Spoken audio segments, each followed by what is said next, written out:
자, 2부 시작하겠습니다. 좀 요즘 드셨어요?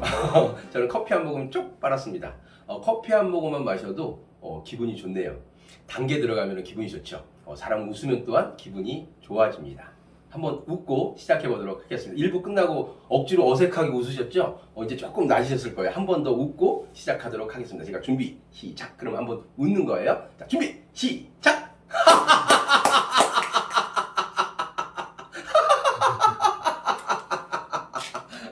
사람들은 누구나 어떤 사람이건 계속 행복할까요? 어떤 사람은 계속 슬플까요? 어떤 사람은 계속 화만 낼까요? 어떤 사람은 계속 우울하기만 할까요? 우울한 것에 대해서 처방이 있습니다. 병원에 가면은 우울하신 분들한테 이렇게 처방을 하시는 의사 선생님들이 계세요. 1번, 뭐 약을 드세요. 정시에 약을 드세요는 뭐 당연한 거고요. 1번이 뭐냐면요, 햇빛을 보세요. 그 해가 중천에 떴을 때 해를 보래요. 우울하신 분들은 되게 밖에 나가지도 않지만 안에 계시는 분들도 많지만 밖에 잘 안 나가고요. 그래서 그분들에게 태양, 그러니까 햇빛을 보라는 말을 많이 해요. 햇빛을 눈으로 이렇게 보라는 얘기가 아니라 햇빛을 쬐라는 거죠.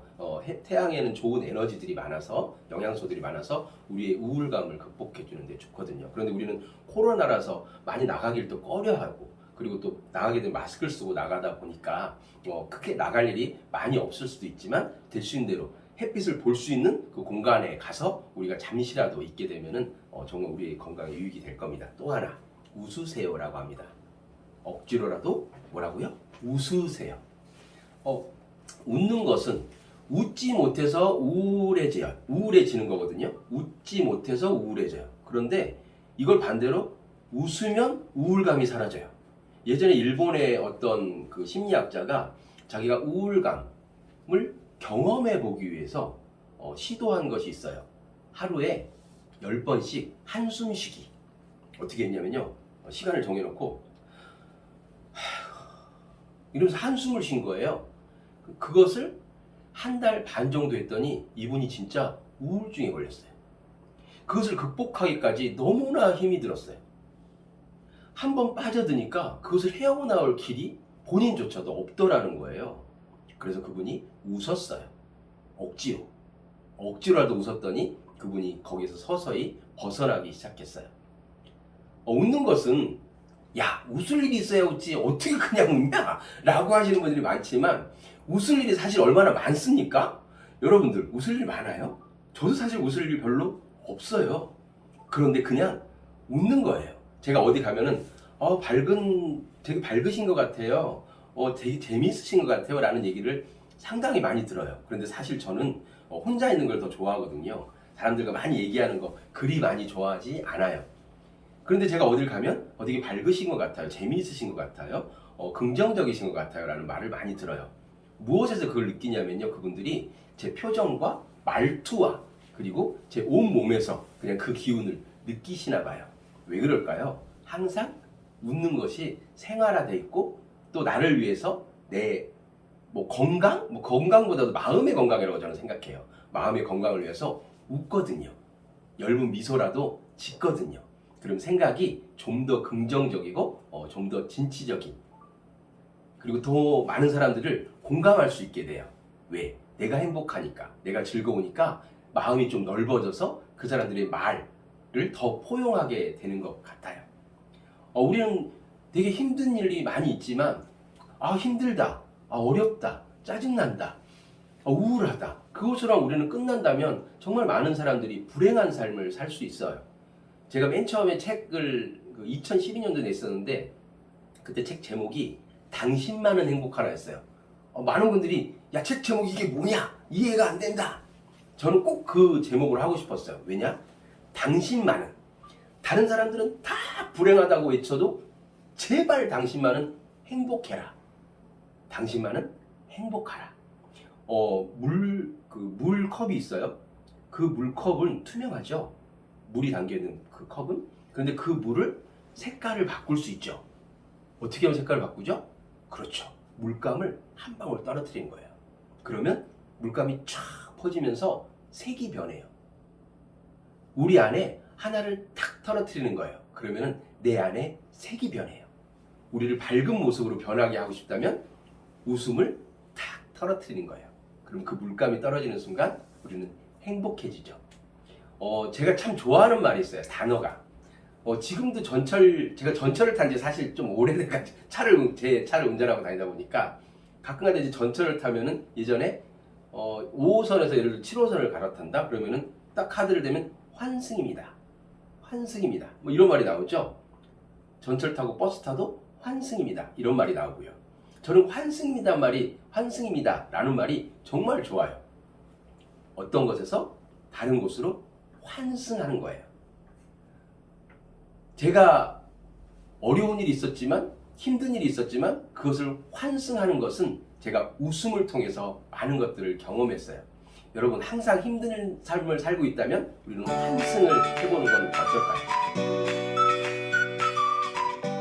저희 어머니하고 저희 아내하고 저희 어머니하고 아내가 아니더라도 고부간의 갈등이라 그러죠. 그래서 며느리하고 시어머니는 그리 관계가 좋지 않은 경우가 많죠.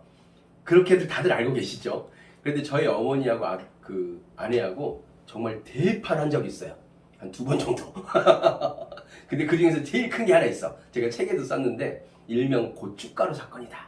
전라도 말로 고춧가리 사건이다. 저는 그렇게 명명을 합니다. 어느 날이었어요. 제가 소파에 이렇게 앉아있고 강의 끝나고 이제 저녁에 와가지고 딱 앉아있는데 한참 전이에요. 2015년? 6년? 그 정도 됐을 거예요.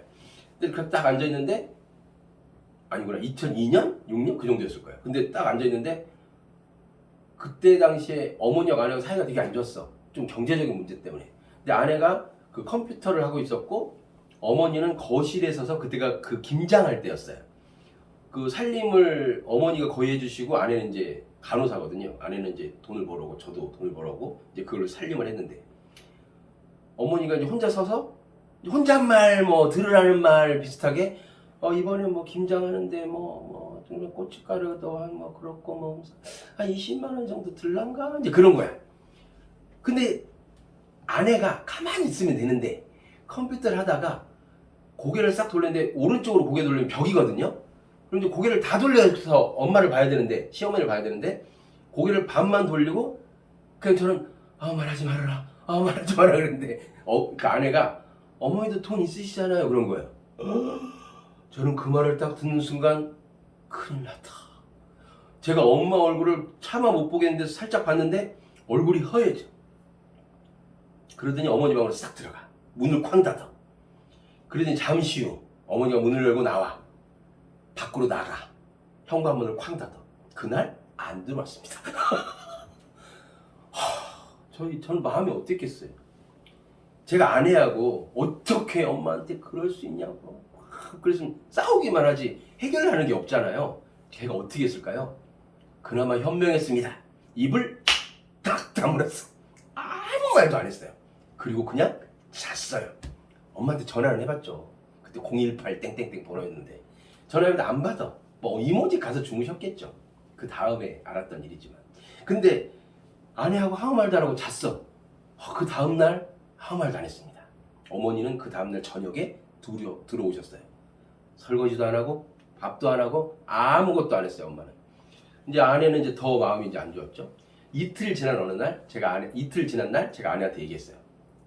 그래도 당신이 미안하다고 좀 하지. 그랬더니 아내가 몰라. 아직 멀었네. 그래가지고 다시 입을 딱 다물었어.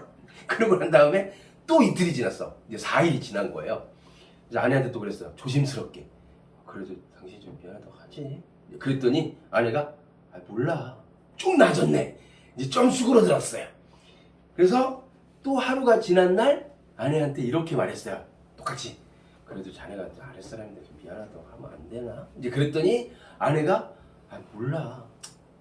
말로는 못하겠어. 이제 됐네. 그렇게 되기까지가 7일이 걸린 겁니다. 그래서 아내한테 그랬죠. 말로 못하겠으면 우리에게 문자가 있잖냐. 그러면서 문자를 해봐라. 그랬더니 그때 당시에 어머니께서 그 강동구청의 그 핸드폰 어르신들 그 핸드폰 조작법 이제 그런 거 그 가르쳐주는 그런 곳에 4주간 다녔었거든요. 일주일에 한 번씩. 그래서 그때가 2주 정도 됐으니까는 문자는 볼 수 있을 거다. 문자를 보낼 수는 있을 거다라는 생각에 보내봐라. 그랬더니 아내가 바로 보냈어요. 뭐라고 그랬냐? 어머니 점점점 죄송해요 점점점. 제 아들이 이름이 현서인데 현서도 봐주시고 살림도 해주시는데 제가 너무했던 것 같아요 점점점. 우리 노력하며 잘 살아요 점점점. 감동적인 문자를 엄마한테 딱 보냈어. 보냈더니 놀랍게도 10분도 안 돼서 엄마에게 문자가 온 거예요. 답장이. 저는 깜짝 놀랐어요. 아니 엄마 문자를 할 수 있어? 그리고 어르신이 10분도 안 돼서 보냈다는 거는 받자마자 막 눌렀다는 건데 막 틀리고 지우고 했을 텐데 아니면 저장해서 보냈거나 근데 그럴 리는 없잖아요. 근데 어머니가 보냈는데 뭐라고 그랬냐? 그래 점점점 고맙다 점점점 글 보내주어서 점점점 현서는 내가 받을게.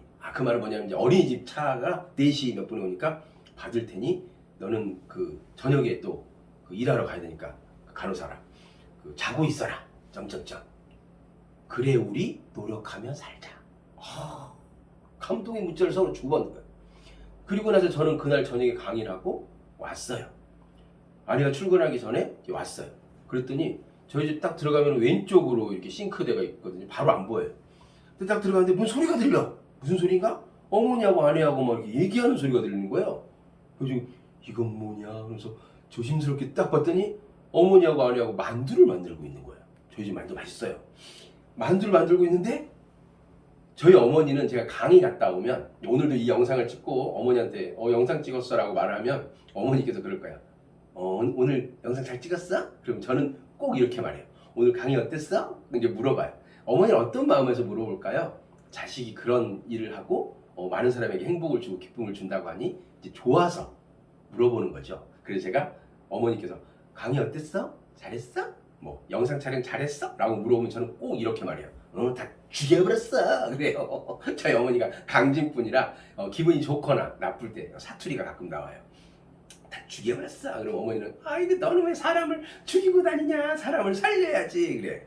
사람을 살리는 사람. 그래서 저는 그때부터 사람을 살리는 말하기 라는 제목으로 라는 캐치프레이즈로 양재규 스피치라는 것을 운영하고 있습니다. 한마디를 해도 그 사람을 살아나게 하는 것, 그 사람을 기분 좋게 해주는 것, 그것은 웃음을 통해서 전달되기도 하고 그 말을 통해서 웃음이 배어나오기도 하는 것이거든요. 그리고 나서 저희 아내가 아주 아무 일도 없었다는 듯이 오빠 몇 개 먹을 거야? 그러는 거예요. 저희 만두는 커가지고 많이 못 먹어요. 그래서 5개? 그러면서 딱 들어갔는데 아니 둘이 무슨 일이 있었길래 서로 문자를 주고받은 그거 하나밖에 없는데 어떻게 관계가 그렇게 좋아지냐고요. 놀랍죠? 자, 여기서 퀴즈입니다. 또 하나.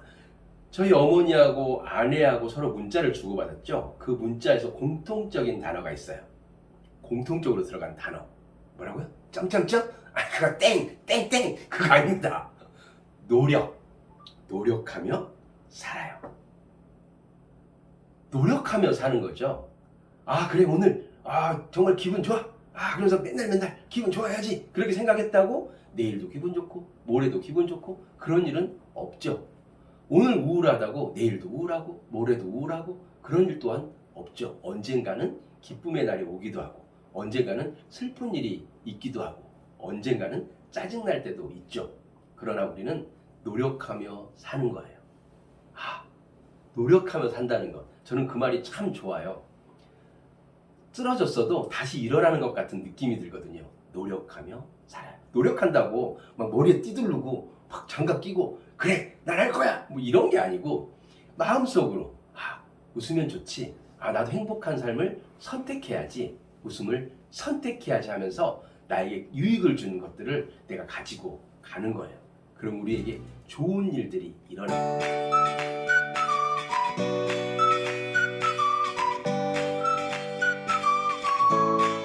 저희 어머니와 저의 에피소드 하나만 말씀드릴게요. 제가 정말 좋아하는 음식이 있는데 반찬인데 그게 뭐냐? 두부조림. 그것도 누가 해주는 두부조림? 제 아내한테는 미안하지만 엄마가 해주는 두부조림 정말 맛있어요. 두부조림을 할 때 여러분도 한번 상상을 한번 해보세요. 두부조림 그 두부를 이제 저희 어머니 좀 도톰하게 썰어요. 딱 썰고 그거를 기름에 약간 이게 튀겨 이게 데피죠. 그렇게 한 다음에 양념장을 만들어 가진 양념을 넣어서 양념장을 만들어요. 그리고 나서 뚝배기가 있어요. 저희 집에 그 뚝배기에다가 그 깻잎 재듯이 두부를 한 장 깔고 2장 깔고 양념 바르고 또 한 젓가락으로 두 젓가락 양념 뿌리고 그렇게 해서 켜켜이 싸요. 켜켜이 싼 다음에 그걸 퍽퍽퍽퍽 졸여. 그러면은 겉은 바삭하고 속은 포들한 두부조림이 완성이 돼요. 엄마표 두부조림. 아, 지금도 그걸 생각하니까 또 입에서 침이 꼴깍 넘어가는데 정말 맛있어요. 저는 맛있고 여러분들은 별로일 수 있지만 저는 정말 맛있어요. 그런데 어느 날 제가 아침에 강의를 갈 일이 있었거든요. 이제 아내는 출근하고 저는 이제 샤워를 하고 나왔어요. 그랬더니 딱 나왔는데 그냥 스멜이 느껴지는 거죠. 그 스멜이 어떤 스멜? 두부조림 스멜. 두부조림이 향이 쫙 온 방에 퍼지는 거예요. 두부조림이구나. 그래서 엄마 두부조림했어? 그러니까는 어머니께서 그러지. 어머니 기분이 좋으니까 이제 약간의 사투리가 또 나오는 거예요. 그러지. 그러니까 아들이 좋아하는 이제 두부조림을 하는 엄마의 마음도 좋은 거죠. 두부조림을 먹고 이제 곧 먹겠다는 아들의 마음도 좋고. 어머니께 두부조림을 다 이제 상에다 놨는데 저는 그 두부조림을 뚝배기에 가득 찬 두부조림에다가 밥을 2그릇을 먹습니다. 너무 맛있으니까 두부조림 밥을 맞추는 거예요. 근데 그걸 다 깨끗이 비운 다음에 딱 숟가락을 놨더니 저희 어머니가 손을 턱에다 딱 대고 저를 이렇게 보면서 아야 맛있냐? 그러는 거예요. 맛있냐고. 아니 엄마가 아들한테 야 맛있냐? 라고 물어보면 무슨 얘기 듣고 싶은 거예요? 엄마 맛있어. 엄마 최고. 뭐 이런 말 듣고 싶은 거잖아요. 그냥 알지만 듣고 싶은 거잖아요. 사람은 다 똑같은 것 같아요. 알지만 듣고 싶은 거예요. 그래서 연인끼리도 자기나 사랑해? 아유 사랑하지. 그 말을 듣고 싶은 거예요. 그런데 무뚝뚝한 사람은 자기나 사랑해? 그러면 사람아 그러면 말해야 하나? 그러면 어떻게 보면은 되게 사랑의 다른 표현인 것 같지만 그럼 말해주면 안 되나? 말해주면 덧나나? 말해주면 좋잖아요. 그래서 어머니께서 그 뚝배기를 싱크대에 딱 놓고 돌아서면서 또 한 번 물어봤어요. 야, 맛있냐? 그래서 제가 뭐라 그랬게요? 이렇게 말했습니다. 엄마, 기왕이면 기분 좋게 말해야죠. 기왕이면 이 사람이 살맛나게 말해야죠. 그래서 이렇게 말했어요. 엄마, 나는 이 세상에서 엄마가 해준 두부조림보다 맛있는 반찬을 먹어본 역사가 없어. 그랬더니 어머니께서 막 웃으시면서 뭐라 그러냐? 지랄하는 쌍놈 새끼가 그런 거예요. 여러분 지랄하는 쌍놈 새끼가 어머 어떻게 욕을 해? 라고 생각할 수도 있겠지만 어른들이 자식한테 지랄하는 쌍놈 새끼가 욕입니까? 그 욕 아닙니다. 너무 좋으니까 그냥 표현하신 거예요. 그러면서 어머니께 이렇게 말씀하신 거예요. 너는 참 말을 푸지게 해야 해. 푸지게 한다는 말이 뭐냐? 사투리인데요. 말을 넉넉하게, 말을 푸지게, 말을 풍요롭게, 말을 그냥 걸지게, 기왕이면 말을 재밌게, 맛깔스럽게 그렇게 한다는 말이에요. 기왕이면 상대방이 기분 좋게 말해주면 얼마나 좋을까요? 그러면 신기하게 나도 기분이 좋아져요. 상대방이 기분 좋아하는 걸 보는 나 또한 기분이 좋아지고 그 좋은 말을 하는 나 또한 기분이 좋아져요. 웃는 게 똑같아요. 내가 웃게 되면 상대방이 그 웃는 모습을 보고 그냥 자기도 모르게 미소가 착 머금어져요. 우리 머릿속에는 거울신경세포라는 게 있어요. 그래서 상대방의 표정을 따라하는 그런 세포가 있어요. 그래서 상대방이 찡그리고 있으면 나도 모르게 찡그리고 있어요. 상대방이 웃고 있으면 나도 모르게 미소가 지어져요. 그게 바로 거울신경세포의 효과예요. 부부가 오래 살면 닮는다 그러잖아요. 항상 그 얼굴을 보고 그 사람 표정을 따라하게 되니까 그 근육이 볼 근육, 다른 근육들이 많이 발달을 해서 얼핏 보면 비슷하게 자매야 남매 아닌가? 라는 생각이 들 정도인 분들이 많이 있죠. 그 사람의 얼굴을 보고 따라하는 거예요. 여러분이 웃기 힘드세요? 그러면 거울을 보고 한번 웃어보세요. 어색하실 거예요. 그런데 그 어색함이 반복되면 나에게 즐거움이 됩니다. 그리고 다른 사람들이 어느 순간 이렇게 말할 거예요. 아이고 선생님 어떻게 그렇게 웃는 얼굴이에요? 어떻게 이렇게 좋아 보여요? 무슨 기분 좋은 일 있으세요? 그럼 내가 기분 좋은 일이 없어도 그런 말을 들으면 기분이 좋아져요. 똑같아요. 상대방이 웃어주면 나 또한 기분이 좋아져요. 똑같아요. 말 한마디를 해도 기분 좋은 말, 사람에게 웃어주는 사람, 그런 사람이 바로 여러분이 됐으면 좋겠습니다.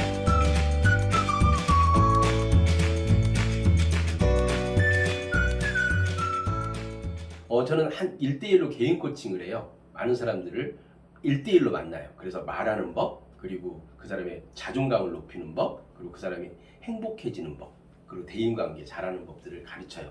가르친다기보다도 서로 이야기를 해요. 그러던 중에 많은 사람들이 이렇게 해요. 어떻게 말을 하냐? 거의 대부분 분들이 꼭 이 말을 해요. 아, 결론은 제가 행복해야 되는 거군요. 아, 결론은 제가 제 자존감이 높아져야 되는 거거든요. 아, 결론은 제가 먼저 웃어야 되겠네요. 이런 말을 해요. 신기하죠? 저는 그렇게 하라고 말을 한 적은 없는데 그렇게 느끼는 거예요. 내가 먼저 웃게 되면 내 주위 사람들에게 좋은 영향을 미쳐요. 한 사람이 말하면 그 사람의 말을 따라하게 돼요. 한 사람이 웃게 되면 많은 사람들이 웃는 거랑 똑같아요. 저희 아들이 어느 날 말을 이렇게 하는 거예요. 말하기 전에 너 이렇게 했어? 그럼 예전에 아니 그게 아니고 변명도 아닌데 막 그 앞에다 아니 그게 이 말을 붙이는 거예요. 아 근데 그게 귀에 거슬려서 아내한테 아, 왜 제가 말을 아니 그 말을 하지? 그랬더니 어머니 아버지를 제가 관찰했어. 어머니 아버지가 애를 키우니까 오랫동안 이렇게 봐주시니까 따라하는 거 아닌가? 그랬더니 아버지가 아니 그게 이렇게 말씀하시는 거예요. 아 할아버지가 문제구만. 이제 저는 그렇게 생각했어. 그래서 아버지한테 아니 말 그렇게 하니까는 내가 아니 이렇게 따라하잖아. 나 그런 말 한 적 없다. 본인이 어떻게 말하는지 사실은 잘 모르거든요. 그러던 어느 날 아내가 저한테 그러는 거예요. 당신이 말을 그렇게 하네. 저도 말할 때 아니 그게 이렇게 말을 하고 있었던 거예요. 근데 저는 전혀 몰랐어요. 전혀. 그런데 전혀 모르게 말하는 아빠와 할아버지를 보고 말하는 걸 따라서 아이가 한 거예요. 그 아이는 그래 나 저거 따라해야지 라고 해서 따라한 게 아니겠죠. 그냥 따라한 거예요. 그냥 뭐 이렇게 말을 하나 보다 하고 한 거겠죠. 사람은 자기도 모르게 몸에 배어들어요. 몸에 스며들어요. 물이 들죠.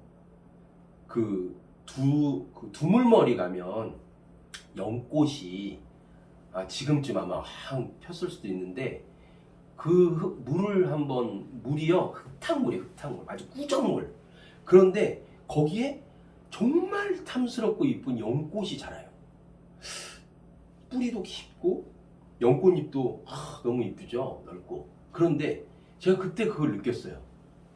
저 연꽃은 저 구정물일지라도 그것에 물들지 않는구나.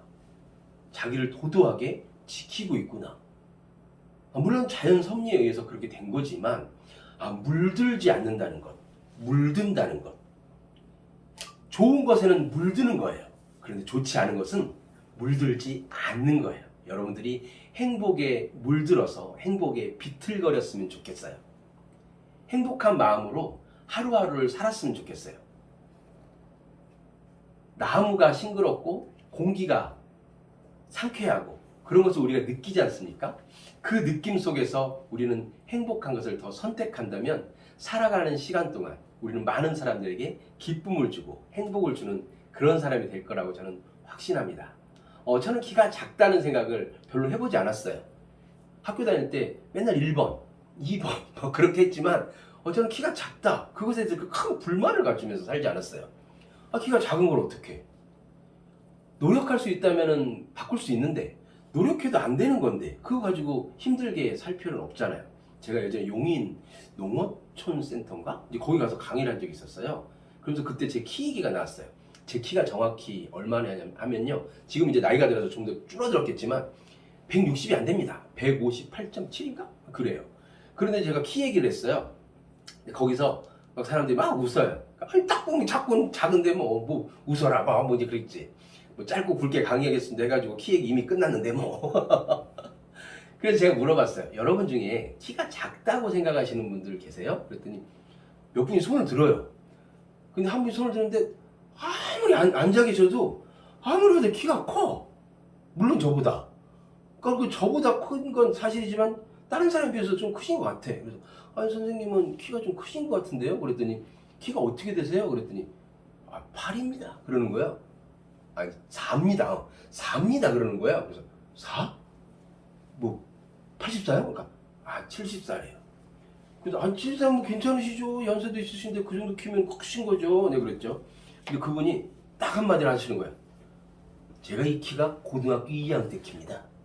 제가 지금 64입니다. 그러면서 하시는 말씀. 남자가 8은 돼야죠. 그러는 거예요. 8? 80? 80이 아니야. 78이야. 그분이 74인데 74가 고등학교 2학년 때 키래요. 안 컸대요. 그런데 그분이 4cm, 4cm를 가지고 4cm가 크면 큰 키, 4cm가 작은 74는 작다고 생각하면서 지금까지 사신 거예요. 고등학교 2학년 때 나이가 17, 18이라고 치면 벌써 28, 38, 48, 58, 68, 건 40년, 50년 동안 나는 작다 라고 하면서 살았어요. 얼마나 힘들어요. 그 삶이 얼마나 힘들었겠습니까? 나는 작다 하면서 얼마나 힘들어 하셨을까? 나는 크다 할 필요는 없지만 저는 크다 하지 않아요. 그냥 제 키가 좋아요. 만족스러워요. 제 나름대로 삶의 즐거움도 있고 여유가 있어요. 나의 처한 현실이 아프고 힘들다고 그것을 항상 생각하며 고민하면 우리의 삶이 불행해질 수밖에 없어요. 우리가 닥친 현실, 우리의 지금 모습이 나의 최선의 모습, 내일보다 오늘이 더 빛나는 모습, 내일이 더 빛나는 삶, 모레가 더 빛나는 삶. 어떤 사람이 이렇게 말했죠. 연주를 했어요. 첼로 연주를 했는데 정말 유명한 첼로 연주가 있어요. 근데 그 사람이 이제 막 기립박수를 받았어요. 기자가 물었어요. 이제 그 첼리스트의 이름이 만약에 양재규로 봐요. 양재규 씨는 정말 최고의 연주가 언제였습니까? 그렇게 물어본 거예요. 그랬더니 그분이 하는 말씀이 이거예요. 저의 최고의 연주는 아직 하지 않았어요. 얼핏 들으면 뭔 말이야? 그러는데 정말 멋있는 말 아닙니까? 자기가 지금까지 80이 넘은 나이지만 첼로를 연주하고 있지만 자기가 정말 최고의 연주는 아직 하지 않았대요. 얼마나 긍정적이고 얼마나 멋져요. 여러분의 즐거운 날, 여러분의 행복한 날, 여러분의 기쁜 날, 그날은 아직 오지 않았을 수도 있어요. 그것은 어떻게 해서 만들어지냐? 오늘이 행복할 때 만들어져요.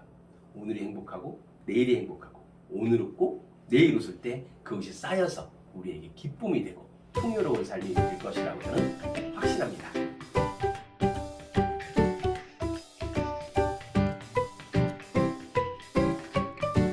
저하고 짧게 나눈 이 영상, 이 말들로 인해서 그래 나도 한번 웃어봐야지, 그래 나도 다른 사람들이 행복을 주는 사람이 되어야지, 그래 나도 행복해지고 싶다 라는 생각을 가신 분들이, 이 영상을 보신 분들이 한 분이라도 계신다면 저는 그것으로 만족하고 보람을 느낄 것 같습니다.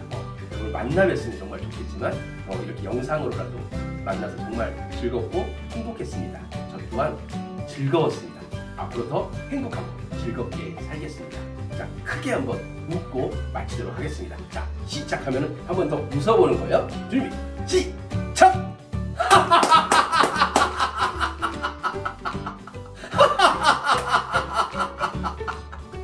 감사합니다. 이상으로 경기도 시각장애인 연합회에서 만든 웃음치료 강의를 마치겠습니다. 시청해주셔서 감사합니다.